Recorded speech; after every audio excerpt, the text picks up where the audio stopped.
সরকারের পাশাপাশি সমাজের সকল অংশের জনগণকে পিতামাতা এবং প্রবীণ নাগরিকদের রক্ষণাবেক্ষণে এগিয়ে আসতে হবে।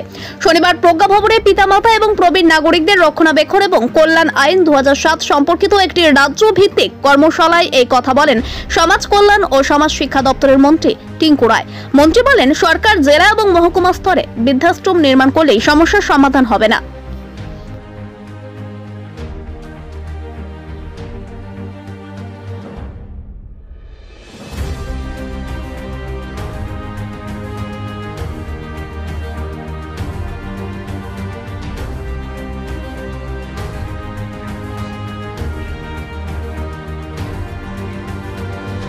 অথরিটি আছে, দ্যাট ইজ মেইনটেনেন্স ট্রিবিউনাল এবং মেইনটেনেন্স অ্যাপেলেট অথরিটি হিসাবে এসডিএমস এবং আছে।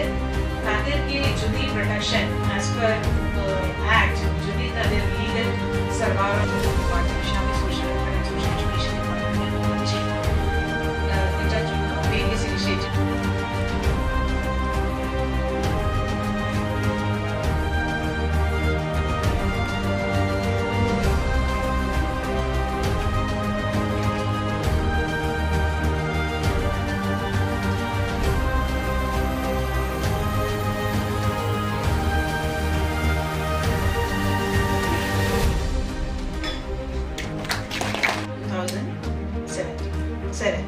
Act rules.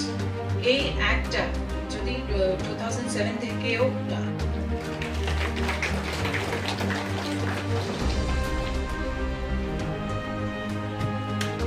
খুবই গুরুত্বপূর্ণ আইন এবং রুলস নিয়ে আমাদের সিরিয়াস ওয়ার্কশপ চলবে, যেটা হচ্ছে maintain.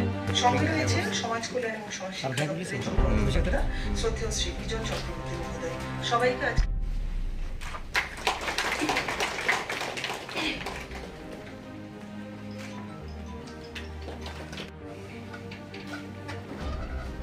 Social welfare social education দপ্তরের উদ্যোগে আজকে যে সেমিনার একদিনে, এরকম একটা সেমিনার মাতা পিতা এবং প্রবীণ নাগরিকদের ভরণ পোষণ ও রক্ষণাবেক্ষণ, তাদের কল্যাণ সংক্রান্ত বিষয় নিয়ে আজকের এই সেমিনার।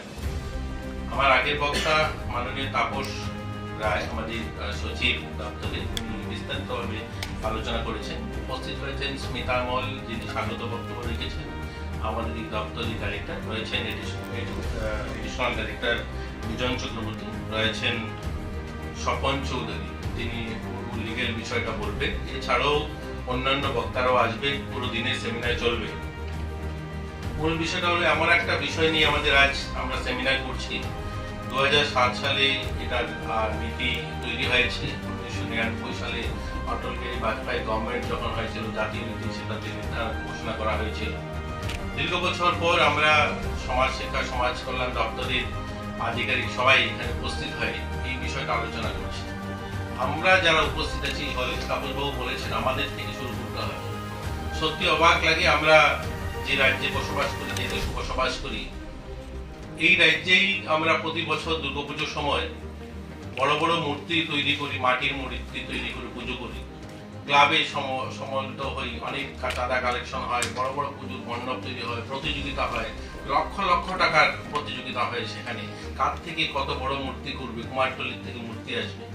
অথচ যে মৃন্ময়ী মায়ের মূর্তিটা তৈরি করছি, সেই মৃন্ময়ী মায়ের মূর্তি তৈরি করার পিছনে যে চিন্ময়ী মা, যার ত্যাগ তপস্যা ভালোবাসা, যে আমাকে হাত ধরে স্কুলে নিয়ে গেল, কথাটা শিখালো, স্কুলের বাইরে গেইটে রোদ্রের মধ্যে দাঁড়িয়ে ঘন্টার পর ঘন্টা আমার জন্য অপেক্ষা করলো, ওই মহিলাটা যখন আমি আমার জীবনে প্রতিষ্ঠিত হই, তারপরে তার জন্য বাড়িতে একটা রুম তৈরি করতে পারি না। ভাবুন, ওই চিন্ময়ী মা যে এত ত্যাগ তপস্যা, যার এত ভালোবাসা, যার মধ্যে দিয়ে আমরা চলতে শিখলাম, যার মধ্যে দিয়ে আমরা কথা বলতে শিখলাম, যে আমাকে প্রতিষ্ঠিত করলো সামাজিক ভাবে, আর্থিক ভাবে, শারীরিক ভাবে, সমাজে দাঁড়িয়ে কথা বলতে শেখালো।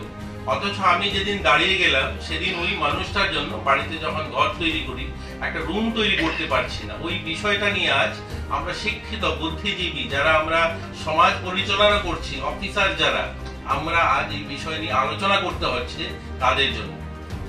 এখানে একটা কাগজ দিয়েছেন, সেই কাগজ বলছে, সেই কাগজের মোতাবেক আমাদের এই ভারতবর্ষে যখন 1999 শুরু হয়েছিল, তখন যে হিসাবটা করা হয়েছিল, যখন 2050 সাল আসবে, অর্থাৎ এখন থেকে 26 বছর পর আজকের জনসংখ্যার নিরিখে 80 কোটিরও বেশি বৃদ্ধ হবে, যারা এই ধরনের, যাদের নিয়ে আমরা আলোচনা করছি। ভাবুন, এই ব্যাধিটা যদি আমরা মন থেকে, হৃদয় থেকে এখন থেকে আমরা কাজটা না করি, তাহলে এটা শুধু বলা। দেখুন, আমার মতো অজ্ঞ লোক যারা, এই যে নিয়ম বলা হয়েছে না, এখানে আজ যিনি বলবেন আমাদের, যিনি জয়েন্ট সেক্রেটারি রয়েছেন স্বপন চৌধুরী, উনি বলবেন। উনার লেখাগুলো আমার মতো মানুষের কি জানেন, ওই একটা বইয়ের পাতায় কালো অক্ষর